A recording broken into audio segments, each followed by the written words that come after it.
Controversy in the Pews. When a sermon turns into a showdown and Trump fires back in a classic fashion. Let's dive into the clash that has got the nation talking. But there isn't much to be gained by our prayers if we act in ways that further deepen the divisions among us. Our scriptures are quite clear about this, that God is never impressed with prayers when actions are not informed by them. Nor does God spare us from the consequences of our deeds, which always, in the end, matter more than the words we pray.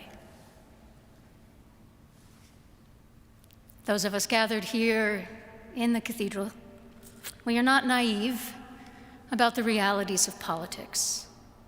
When power and wealth and competing interests are at stake, when views of what America should be are in conflict, when there are strong opinions across a spectrum of possibilities and starkly different understandings of what the right course of action is, there will be winners and losers when votes are cast, decisions made that set the course of public policy and the prioritization of resources. It goes without saying that in a democracy, not everyone's particular hopes and dreams can be realized in a given legislative session or a presidential term, not even in a generation.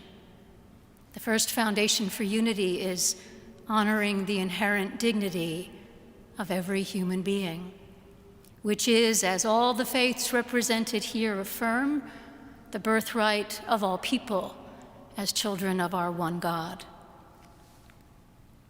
In public discourse, honoring each other's dignity means refusing to mock or discount or demonize those with whom we differ, choosing instead to respectfully debate our differences, and whenever possible, to seek common ground.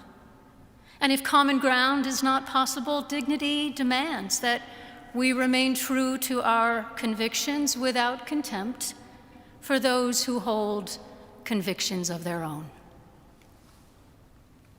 Second foundation for unity is honesty in both private conversation and public discourse. If we're not willing to be honest, there's no use in praying for unity because our actions work against the prayers themselves. We might, for a time, experience a false sense of unity among some, but not the sturdier, broader unity that we need to address the challenges that we face. Now, to be fair, we don't always know where the truth lies, and there's a lot working against the truth now.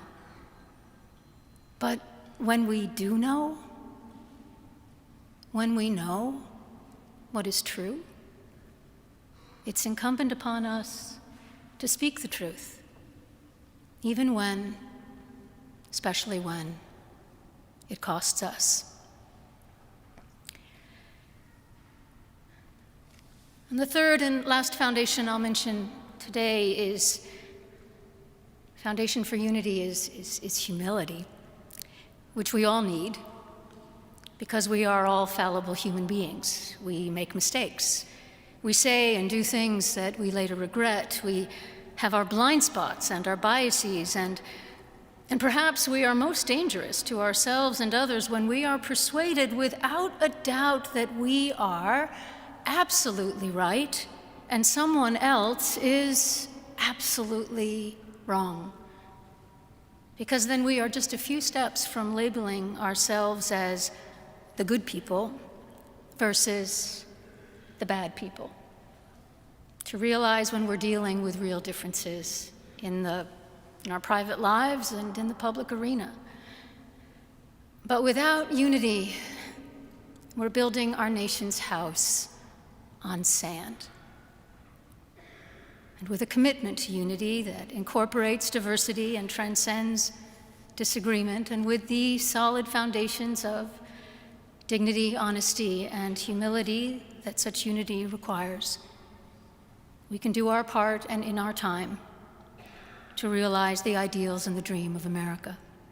All right, folks, it is not every day you see a Sunday service turn into the WWE of words. On one side, we have got Bishop Mariann Edgar Budde delivering what you might call an unfiltered spiritual rebuke. Check this out. Let me make one final plea, Mr. President. Millions have put their trust in you.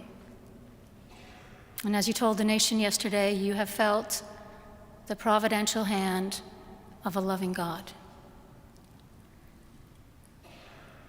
In the name of our God, I ask you to have mercy upon the people in our country who are scared now.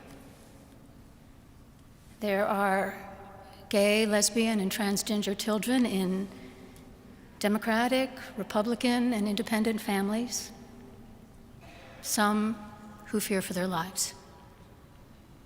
And the people who pick our crops and clean our office buildings, who labor in poultry farms and meat packing plants, who wash the dishes after we eat in restaurants and work the night shifts in hospitals, they may not be citizens or have the proper documentation, but the vast majority of immigrants are not criminals. They pay taxes and are good neighbors. They are faithful members of our churches and mosques, synagogues, wadara, and temples. I ask you to have mercy, Mr. President, on those in our communities whose children fear that their parents will be taken away, and that you help those who are fleeing war zones and persecution in their own lands to find compassion and welcome here. Our God teaches us that we are to be merciful to the stranger, for we were all once strangers in this land. May God grant us the strength and courage to honor the dignity of every human being, to speak the truth to one another in love, and walk humbly with each other and our God for the good of all people in this nation and the world. Phew. She's not pulling any punches there. Mercy indeed. Now you know a reaction is coming. The man doesn't hold back. And boy, did he have a lot to say on Truth Social at the stroke of midnight? Check this out. The so-called bishop who spoke at the national prayer service on Tuesday morning was a radical left hardline Trump hater. She brought her church into the world of politics in a very ungracious way. She was nasty in tone and not compelling or smart. She failed to mention the large number of illegal migrants that came into our country and killed people. Many were deposited from jails and mental institutions. It is a giant crime wave that is taking place in the USA. Apart from her inappropriate statement, the service was a very boring and uninspiring one. She is not very good at her job. She and her church owe the public an apology. Say what you want about the man, but he never misses an opportunity to bring on the fireworks. But wait, Fox News could not resist throwing in their 2 cents with Laura Ingraham calling Bishop Budde radical, camouflaging in clerical robes. Take a look. Okay, it's not just the Democrats, it's not just the press trying to revive the new anti-Trump resistance. Activists masquerading as faithful clerics, they're also in the mix.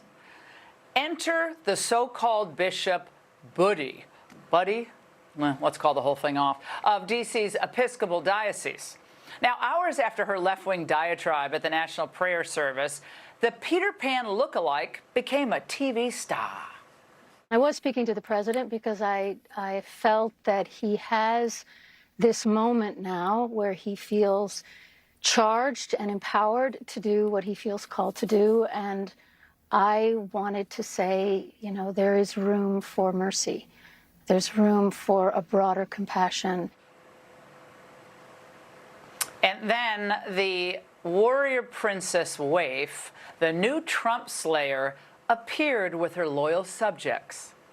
Bishop, I was struck by your tone. You were so gentle, you were so respectful, you were very demure and very mindful. Bishop, predictably, you seem to strike a nerve. You seem to have more fearlessness than anyone in Congress right now. My responsibility that morning, yesterday morning, was to reflect, to pray with the nation for unity. I was trying to counter the narrative that is so divisive and polarizing, and in which people, real people, are being harmed.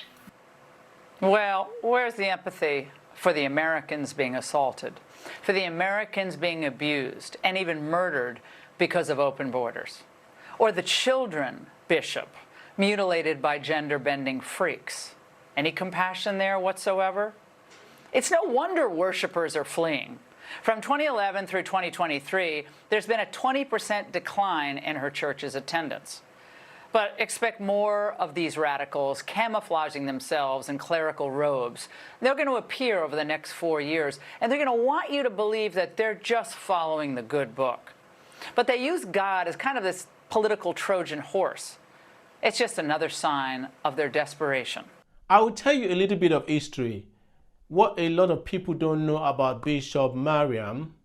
Going back in the year 2020, from the pulpit to the public square, Bishop Mariann Edgar Budde has never shied away from speaking truth to power. With a ministry rooted in the miracle of abundance and justice, she brought decades of experience as a preacher, author, and advocate to a fearless rebuke of President Trump in the year 2020, condemning the use of St. John's Church as a prop for division.